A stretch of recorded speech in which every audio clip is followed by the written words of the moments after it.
વડોદરા શહેરના કાલુપુર આ વિસ્તારમાં સિમરન મહેશકુમાર નામનો વ્યંઢળ રહે છે. તે આજે સવારે ઘરેથી કામકાજ માટે નીકળ્યો હતો અને પોલો ગ્રાઉન્ડ બગીખાના પાસે ચાલતા જતો હતો. તે વખતે એક અજાણ્યો બાઇક સવાર તેની પાસે ધસી આવ્યો હતો અને વ્યંઢળ કંઈ પણ સમજે એ પહેલાં તેના ઉપર ચાકુ વળી અજાણ્યા વ્યક્તિએ હુમલો કર્યો હતો અને તેની જાંઘના ભાગે ઈજા પહોંચાડી હતી. ઈજા પામેલા વ્યંઢળને નજીકમાં હાજર રિક્ષાચાલકે માનવતા દાખવતા તેમણે તરત એસએસજી હોસ્પિટલ પહોંચાડ્યો હતો. હાલમાં તેઓ ભાનમાં છે અને તેમને 3 ટાંકા લાગ્યા છે. આ મામલે નવાપુરા પોલીસ સ્ટેશન ખાતે ગુનો નોંધાયો છે.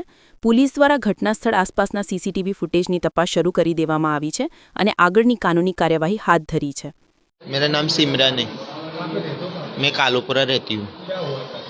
मैं बधाई के ऊपर गई थी, बधाई के ऊपर जाके और बधाई उधाई ले ली थी मैंने। उसके बाद में जाके रोड ऊपर आई, मेन रोड के ऊपर, तो मुझे चाकू मार दिया।